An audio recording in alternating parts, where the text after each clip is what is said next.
दोस्तों, कभी आपने या आपके फैमिली में किसी भी बंदे ने नोटिस किया है कि ज़ोर से खांसी आई या आप ज़ोर से हंस दिए या कोई वज़न उठाया और 1 या 2 बूंद यूरिन लीक हो गया? जी हाँ, इसे यूरिनरी इनकॉन्टिनेंस बोलते हैं और ये अनकॉमन नहीं है।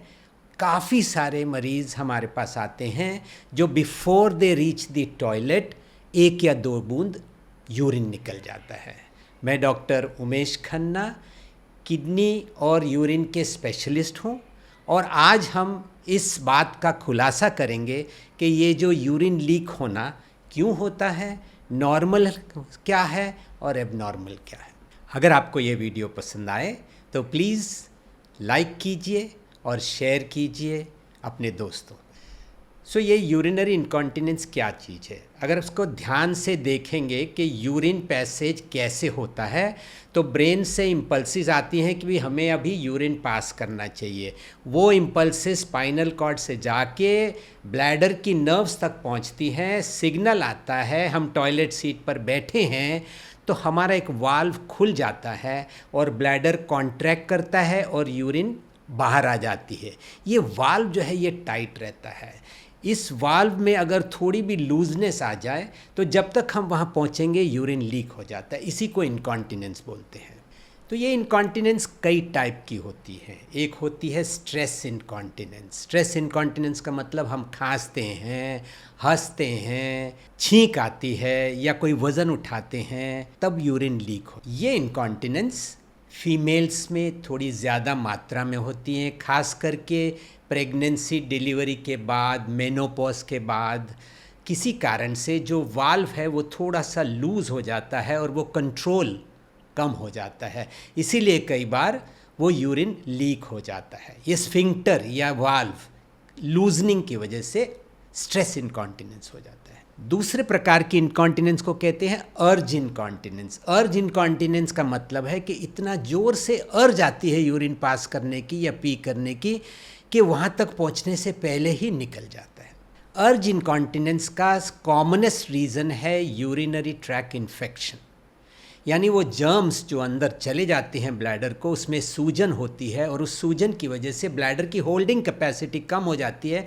नॉर्मली आप 250, 300, 350 ml ऑफ यूरिन पकड़ सकते हो, लेकिन जिनकी ब्लैडर में इन्फेक्शन है जिसे सिस्टाइटिस बोलते हैं, वो लोग ज़्यादा यूरिन होल्ड नहीं कर पाते हो और 50, 60, 70 ml यूरिन में भी अर्ज होती है जाके आने के लिए, और अगर कुछ समय के लिए आप नहीं पहुंच पाए टॉयलेट तो लीक हो जाता है। इसे ही अर्ज इनकॉन्टिनेंस कहते हैं।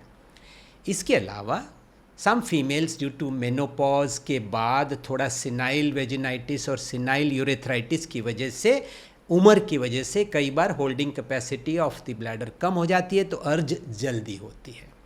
मेल्स में ये अर्ज इनकॉन्टिनेंस बहुत कॉमन है प्रोस्टेट की वजह से।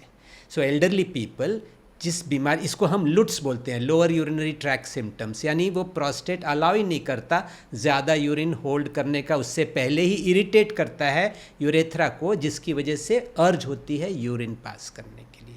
तो ये अर्ज इनकॉन्टिनेंस मेल्स में प्रोस्टेट के सिम्टम्स की वजह से हो सकती है।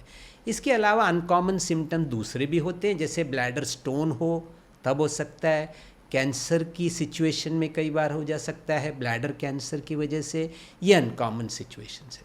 थर्ड किस्म की जो इनकॉन्टिनेंस है वो ओवरफ्लो इनकॉन्टिनेंस है, यानी हम ब्लैडर पूरी तरह एम्प्टी नहीं कर पाते। जैसे प्रोस्टेट के पेशेंट्स के ब्लैडर फूले रहते हैं, डायबिटीज़ से जब मसल्स ब्लैडर के वीक हो जाते हैं तो ब्लैडर फुल रहते हैं, क्रॉनिकली कॉन्स्टिपेटेड पेशेंट्स जो उम्र वाले हैं उनके भी ब्लैडर काफ़ी फुल रहते हैं।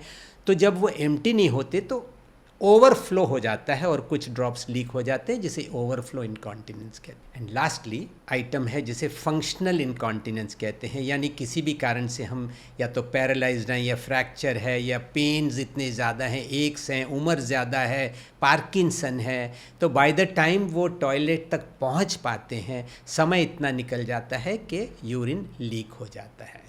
ये फंक्शनल इनकॉन्टिनेंस है जो अंदर की बीमारी की वजह से दूसरे कारणों से लीकेज हो जाती है। अब इसके हम कुछ सिंपल नुस्खे बताएंगे और बाकी की ट्रीटमेंट कैसे करनी है उसके बारे में ज़ोर करेंगे।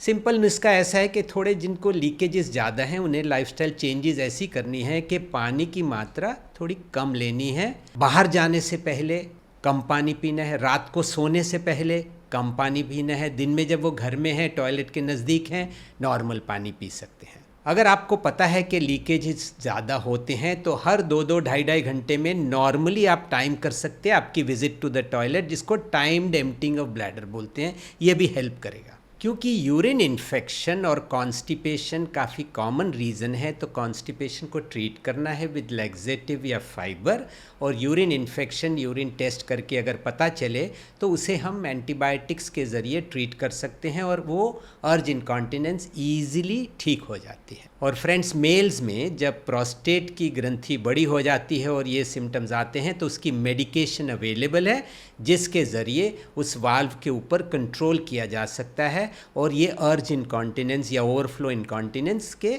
सिम्टम्स कम हो जाते हैं। फीमेल्स में जिसमें स्ट्रेस इनकॉन्टिनेंस सबसे ज़्यादा है उन्हें सिखाई जाती है कीगल्स एक्सरसाइजेस।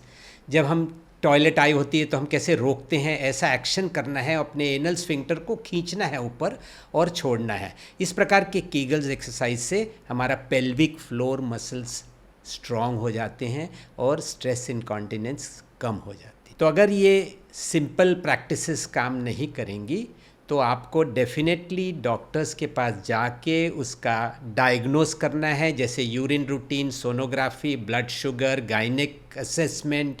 इन चीज़ों से पता चलता है कि आपकी इनकॉन्टिनेंस का रीज़न क्या है, और ऐसी काफ़ी मेडिसिन्स हैं जो ब्लैडर को रिलैक्स कर सकती हैं और आपके इनकॉन्टिनेंस के सिम्टम्स को ट्रीट कर सकती हैं। सो दोस्तों, हम जानते हैं यूरिन लीकेज एक एम्बेरसमेंट और न्यूसेंस है और इससे कॉन्फिडेंस कम हो जाता है, लेकिन the good part is it is treatable. आपको थोड़े लाइफस्टाइल चेंजेस करने हैं, यूरोलॉजिस्ट या नेफ्रोलॉजिस्ट को कंसल्ट करना है और इसकी ट्रीटमेंट से ये सिम्टम्स कम भी हो जाते हैं, कंट्रोल भी हो जाते हैं। It's completely treatable. और दोस्तों, इसी प्रकार आपके मन में कोई और बर्निंग क्वेश्चंस होंगे तो प्लीज़ सेंड अस एंड हम उसका खुलासा करेंगे। Please like, subscribe and share.